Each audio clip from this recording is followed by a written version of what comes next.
Assalamualaikum warahmatullahi wabarakatuh. Ya Rabbi bil Mustafa balligh maqasidana waghfir lana ma madha ya wasi'al karami. Ya Rabbi bil Mustafa balligh maqasidana waghfir lana ma madha ya wasi'al karami. Salli wa sallim daiman abada ala habibika khairil khalqi kullihim. Ya Rabbi bil Mustafa balligh maqasidana waghfir lana ma madha ya wasi'al karami. Muhammadun sayyidul kaunaini wa thaqalaini wal fariqaini min urbi wa min ajami. Ya Rabbi bil Mustafa balligh maqasidana waghfir lana ma madha ya wasi'al karami. الآمر النهي فلا أحد أبر في قول لا منه ولا نعمي. Ya Rabbi bil Mustafa balligh maqasidana waghfir lana ma madha ya wasi'al karami. والحبيب الذي ترجى شفاعته لكل هول من الأهوال مقتحم. Ya Rabbi bil Mustafa balligh maqasidana waghfir lana ma madha ya wasi'al karami. وكلهم من رسول الله ملتمس غرفا من البحر أو رشفا من الديم. Ya Rabbi bil Mustafa balligh maqasidana waghfir lana ma madha ya wasi'al karami. بالمصطفى بلغ مقاصدنا واغفر لنا ما مضى يا واسع الكرم. Ya Rabbi bil Mustafa balligh maqasidana waghfir lana ma madha ya wasi'al karami. اللهم صل وسلم وبارك عليه.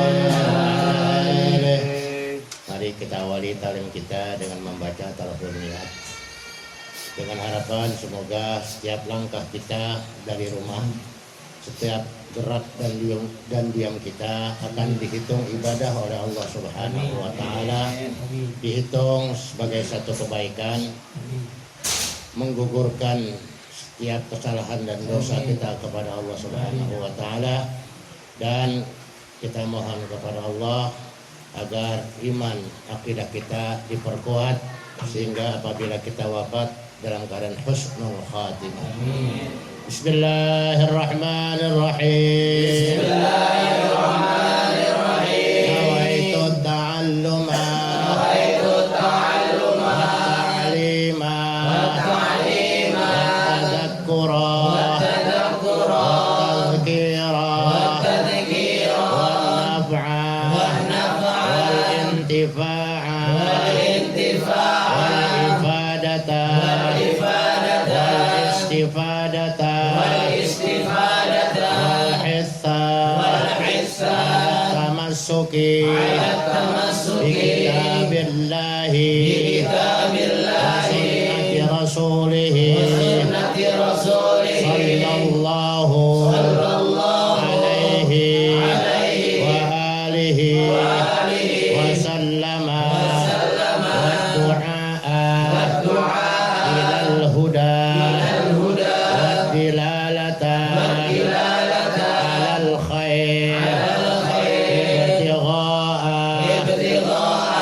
مرضاته وقربه وثوابه وحسن الخاتمة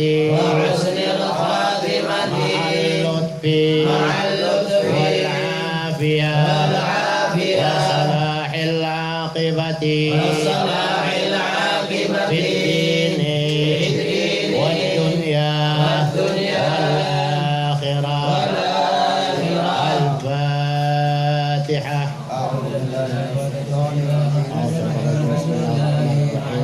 الحمد لله رب العالمين الرحمن الرحيم مالك يوم الدين إياك نعبد وإياك نستعين صراط المستقيم صراط الذين أنعمت عليهم غير المغضوب عليهم ولا الضالين.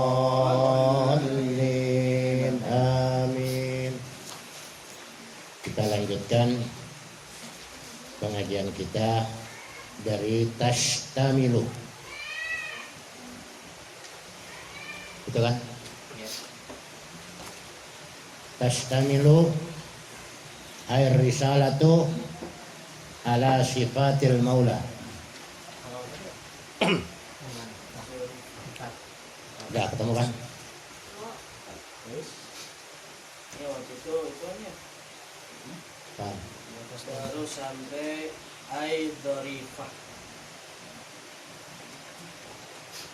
Berarti dia diulangi. Jadi dibaca cuman baru sampainya yang Ya kalau gitu kita ulangi dari tolaba minni. pola bamin. Atasnya tolaba minni.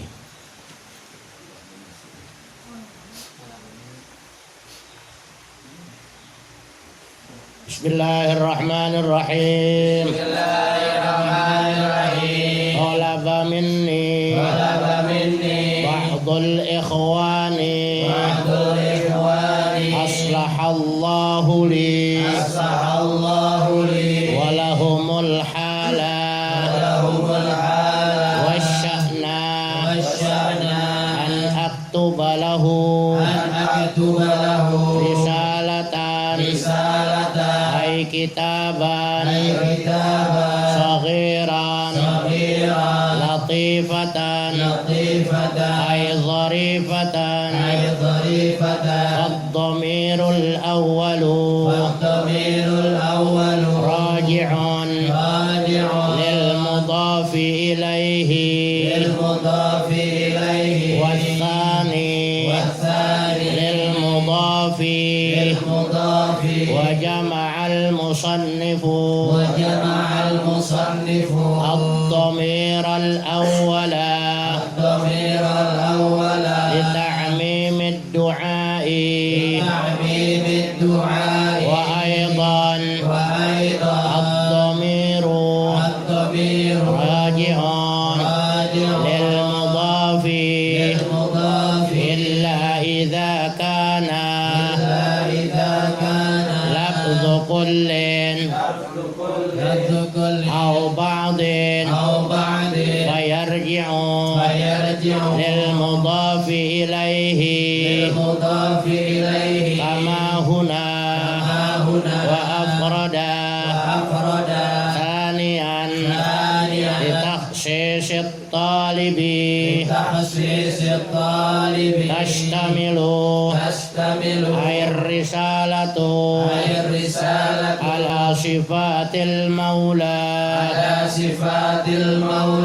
أي الثابتة له والسالبة عنه ما لا يليق به وأضدادها أي منافيها وما يجوز في حقه تعالى وعلى ما يجب في حق الرسل وما يستحيل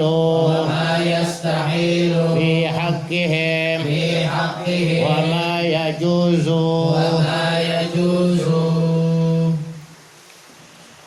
dan banyak-banyak hadisnya. Talaba minni talaba minni ba'dul ikhwani, telah menuntut, meminta dengan paksa. Talaba minni itu menuntut, betul-betul memintanya itu bukan main-main, serius.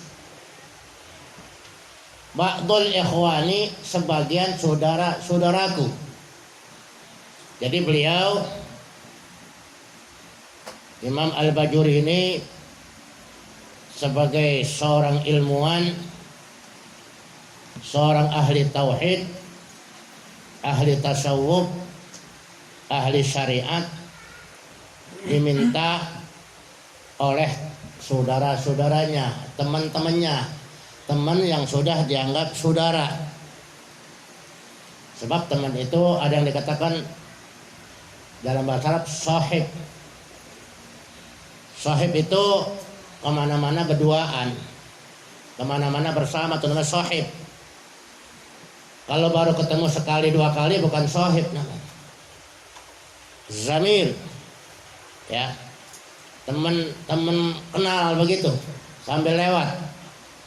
Kalau sahib selalu mendampingi, baik susah maupun senang.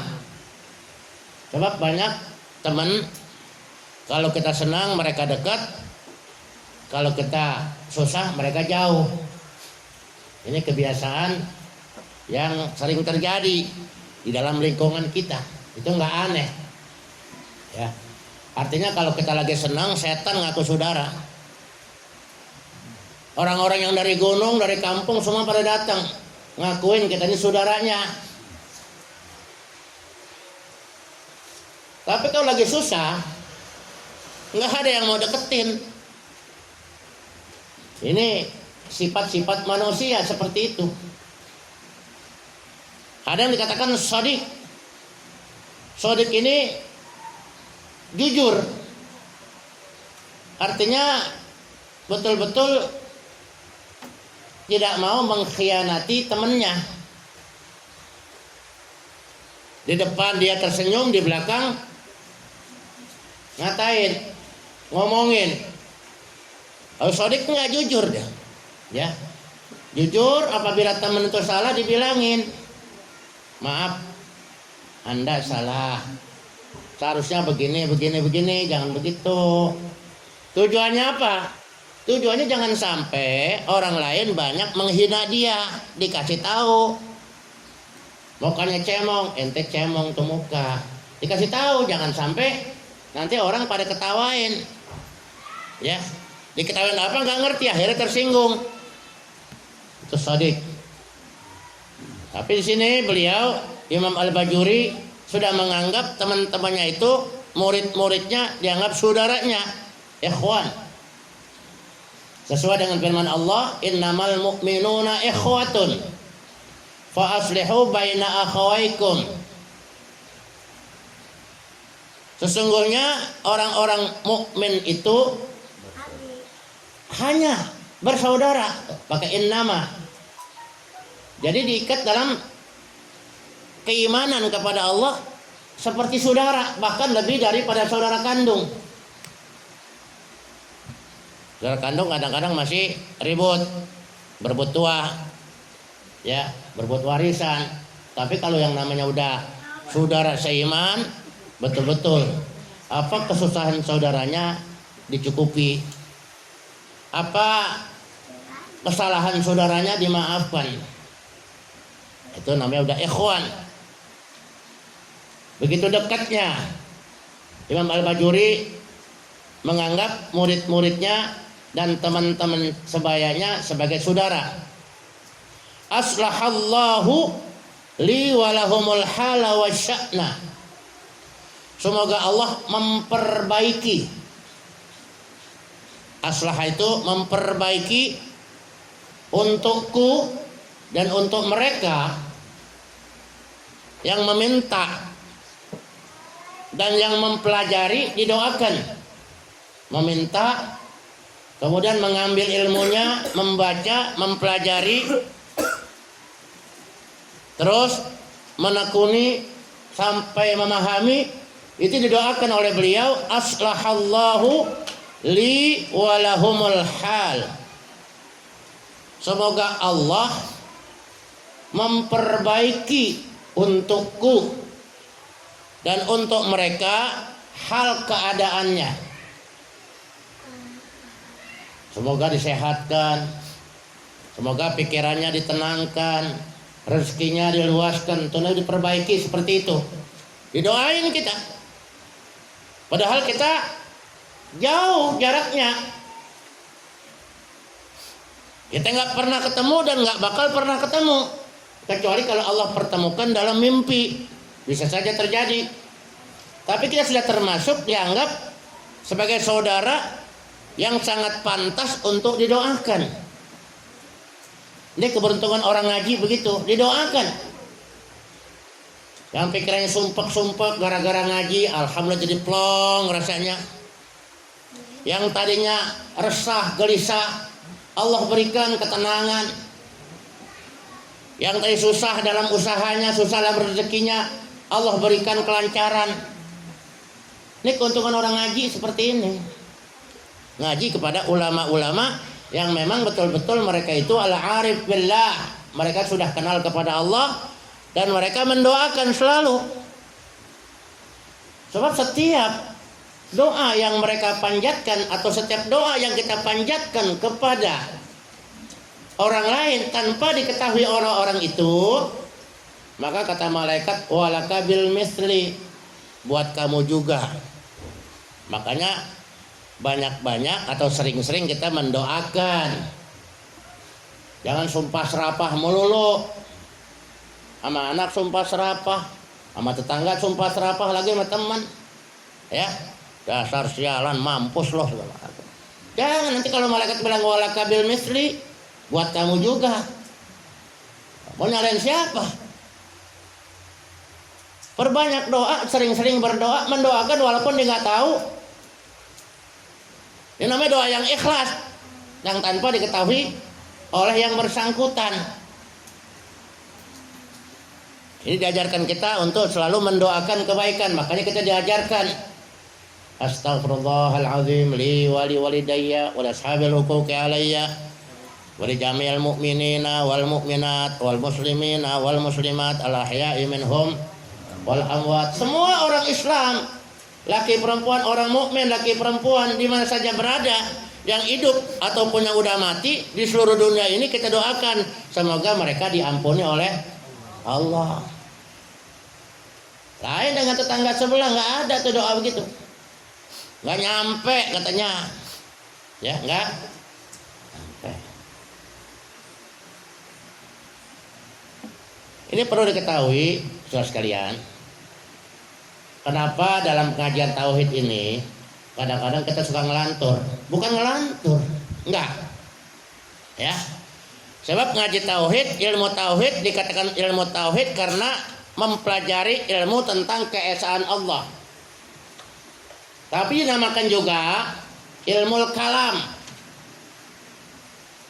Banyak penjabarannya, luas penjabarannya. Apalagi berkaitan dengan makhluk, berkaitan dengan diri kita. Yang seharusnya sebelum kita kenal kepada Allah, kenalin dulu diri kita. Siapa diri kita? Manusia. Cuman ngaku doang manusia. Apakah kita betul-betul udah jadi manusia? Enggak, baru ngaku. Saya manusia, tapi ditanya apa arti manusia, belum tahu. Nah, kalau kita sudah tahu, makanya dipelajari tentang ciptaan Allah. Tafakkaru fi khalqillah wa la tafakkaru fi dzatihi fatahlak. Berpikirlah kamu tentang ciptaan Allah. Ciptaan Allah yang paling dekat diri kita. Setiap hari kita bercermin, ngaca. Pernah gak dalam kaca itu kita berkaca, kita berdoa kepada Allah? Yang diajarkan sama Nabi, Allahumma kama hassanta khalqi fahassin khuluqi. Ya Allah, sebagaimana engkau telah baguskan penciptaanku, baguskan juga akhlakku. Jadi bentuknya bagus, akhlaknya bagus. Jangan cuma bentuknya doang bagus, akhlaknya nggak bagus. Pernah nggak kalau kita ngaca kita baca doa lupa, berjam-jam kita ngaca, lagi ibu-ibu mau kondangan, ngacanya lama, tapi doanya lupa. Allahumma kama hassanta khalqi fa hassin khuluqi. Ini Nabi yang ngajarin. Ya Allah, sebagaimana engkau perbagus, engkau baguskan ciptaanku, bentuk tubuhku bagus begini, fa hassin khuluqi, maka baguskan juga akhlakku, akhlaknya biar bagus, tutur katanya biar bagus. Kadang-kadang kita kalau lagi emosi kan ngomong suka ngaco. Orang mau tersinggung nggak tersinggung, yang penting udah ngomong, puas rasanya. Iya, yang ngomong mah puas, yang nerimanya mangkel. Ya, nah ini kita jaga akhlak namanya. Fahasin khuluqi. Ya. Jadi kita pelajari dulu makhluk yang paling dekat itu diri kita. Kita pelajarin. Pernah gak kita begitu melek mata kita ucapan alhamdulillah, tangan kita bisa bergerak alhamdulillah, pergi ke satu tempat alhamdulillah, mau berbuat apa juga bismillah.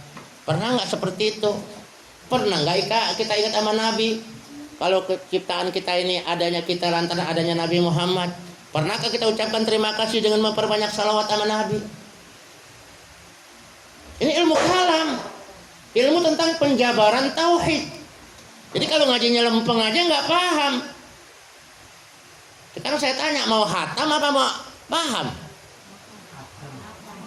Nah kalau hatam kagak, sebentar hatam, baca, artiin, udah selesai. Sebulan juga hatam. Cuman ditanya, udah ngaji tauhid, udah kitabnya apa? Tijan Ad-Darari. Udah paham belum? Ya paham lah. Nanti urusan nanti, yang penting udah hatam. Nah, cuman kebanyakan hatam buat apa?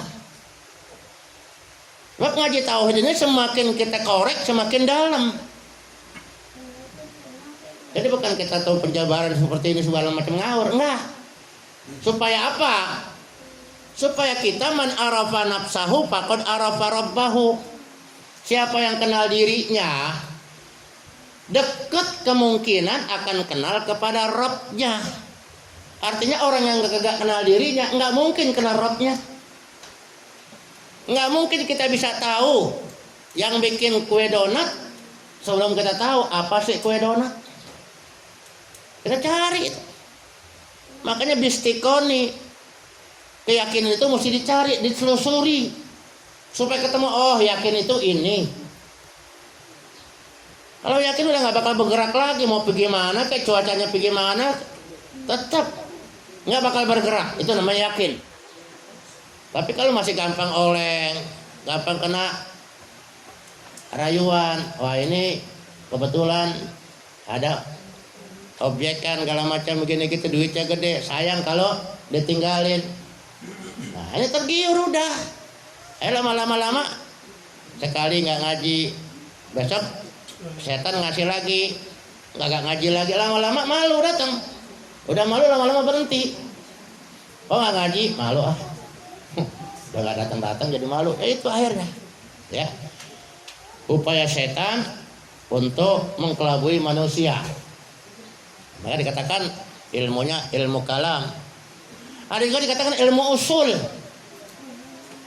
Ilmu usuluddin, ilmu usul. Pongkolnya agama itu tauhid. Sebab nggak mungkin kita bisa ibadah dengan tenang, dengan khusyuk sebelum kita kenal siapa zat yang kita sembah, siapa zat yang kita ibadati, siapa zat yang kita taati. Nggak bakal bisa yakin kalau kita belum kenal siapa dia. Ya, siapa dia? Kita cari.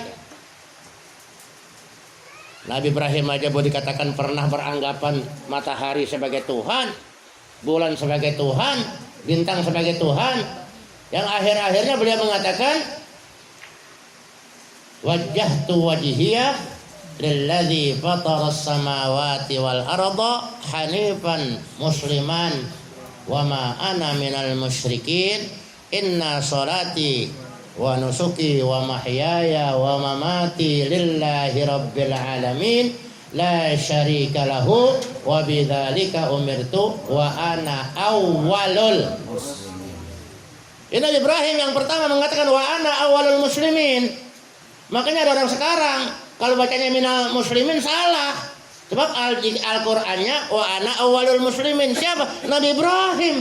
Lah kalau kita cuma sebagian, memang kita yang orang pertama. Yang orang pertama Nabi Ibrahim yang mengatasnamakan dirinya sebagai orang muslim. Kalau kita minal muslimin, bagian daripada orang Islam. Ini harus kita pahami. Jadi perlunya kita ngaji, jadi kita tahu, mantep. Kalau ada godaan-godaan begini, enggak. Saya tahu kok, begitu. Muncul keyakinan, enggak bakal goyah. Kita lanjutkan dulu aja, ya. An aktuba lahu, supaya aku menuliskan baginya. Karena ba'dul ikhwan lahu buat sendiri. Mungkin juga satu orang yang minta. Mungkin juga banyak yang minta, cuman perwakilannya satu yang datang. Nah, teman-teman pada minta supaya Tuan Guru menulis satu risalah. Ya, nah, tapi beliau mengatakan an aktubalahu, supaya aku menuliskan baginya. Bagi siapa? Bagi yang minta. Risalatan, sebuah risalah. Risalah itu bisa dalam bahasa Arab diartikan surat. Kalau surat kan bisa selembar, bisa beberapa lembar. Tapi kalau sudah banyak kemudian digabung, itu namanya kitab. Ya,